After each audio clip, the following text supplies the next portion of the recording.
കൂടുതൽ അറിയാൻ സ്കിറ്റുമായി ഇതാ 4ാം ക്ലാസ്സുകാർ. ഗ്രഹങ്ങളെ അറിയാം. Skit by 4ാം.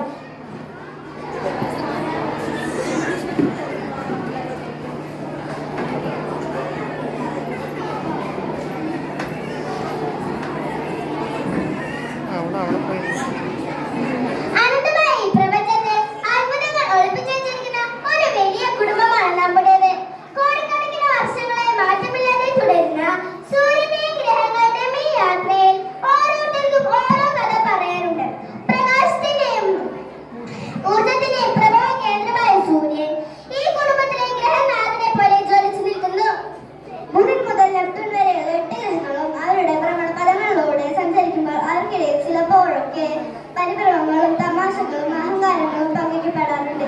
ഈ ആകാശഗംഗയിൽ ഓരോ അംഗത്തിനും അവരുടേതായ സവിശേഷതകളുണ്ട്. ചൂടും തണുപ്പും ജീവനും സൗന്ദര്യവും ഇതെല്ലാം ചേർന്ന വൈവിധ്യമാണ് നമ്മുടെ സൗരയൂഥത്തെ സുന്ദരമാക്കുന്നത്. താങ്കളുടെ ആ കറങ്ങിക്കൊണ്ടിരിക്കുന്ന യാത്രക്കിടെ വിശ്രമമില്ലാത്ത ഗ്രഹങ്ങളും അവരെ വാത്സല്യത്തോടെ നോക്കിക്കൊണ്ടിരിക്കുന്ന സൂര്യനും തമ്മിലുള്ള ഒരു സങ്കല്പ സംഭാഷണമാണ് നാം ഇവിടെ കാണാൻ പോകുന്നത്. ഓരോ ഗ്രഹത്തിന്റെ പ്രത്യേകതകൾ അവരുടെ വാക്കിലൂടെ അറിയുന്നത് രസകരവും അറിവ് നൽകുന്നതുമാണ്. നമുക്ക് ആ സംഭാഷണത്തിലേക്ക് കടക്കാം. കഥാപാത്രങ്ങൾ: സൂര്യൻ, സൗരയൂഥത്തിലെ നായകൻ. ബുധൻ, ഏറ്റവും അടുത്തുള്ള ആൾ. ശുക്രൻ, തിളക്കമുള്ള സുന്ദരി. കറങ്ങാൻ തുടങ്ങിയ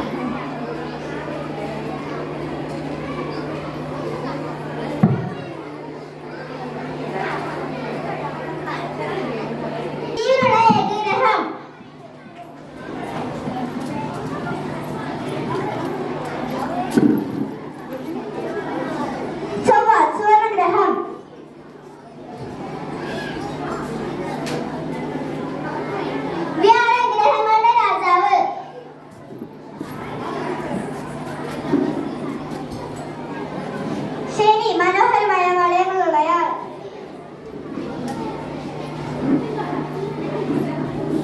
യുറേനസ്, നെപ്റ്റ്യൂൺ, തണുത്ത ചങ്ങാതിമാർ.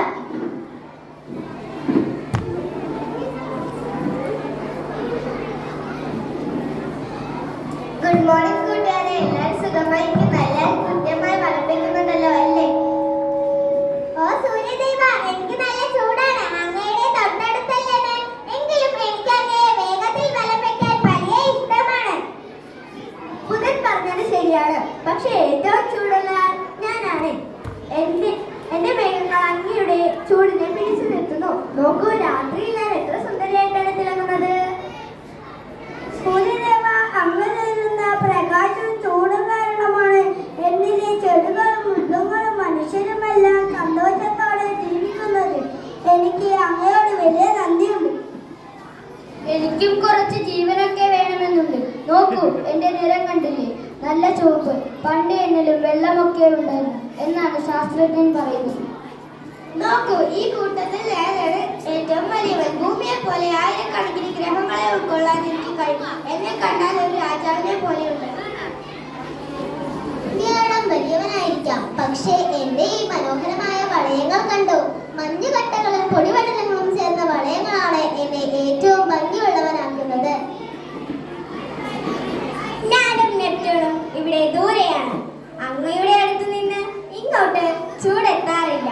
ഞങ്ങൾ എപ്പോഴും തണുത്തു വിറയ്ക്കുകയാണ്. അതെ, ഇവിടെ എപ്പോഴും വലിയ കാറ്റും തണുപ്പുമാണ്. എങ്കിലും നീല നിറത്തിൽ തിളങ്ങി നിൽക്കാൻ ഞങ്ങൾക്ക് ഇഷ്ടമാണ്. പ്രിയപ്പെട്ട കൂട്ടുകാരെ, നിങ്ങൾ വലുതാണെങ്കിലും ചെറുതാണെങ്കിലും ദൂരെയാണെങ്കിലും അടുത്താണെങ്കിലും നിങ്ങളെല്ലാം എന്റെ പ്രിയപ്പെട്ടവരാണ്. നമ്മളെല്ലാം ചേർന്നുള്ള ഒരു മനോഹരമായ കുടുംബം. നിങ്ങൾ എല്ലാവരും ഒന്നിനു വലം വെച്ചുകൊണ്ടിരിക്കൂ.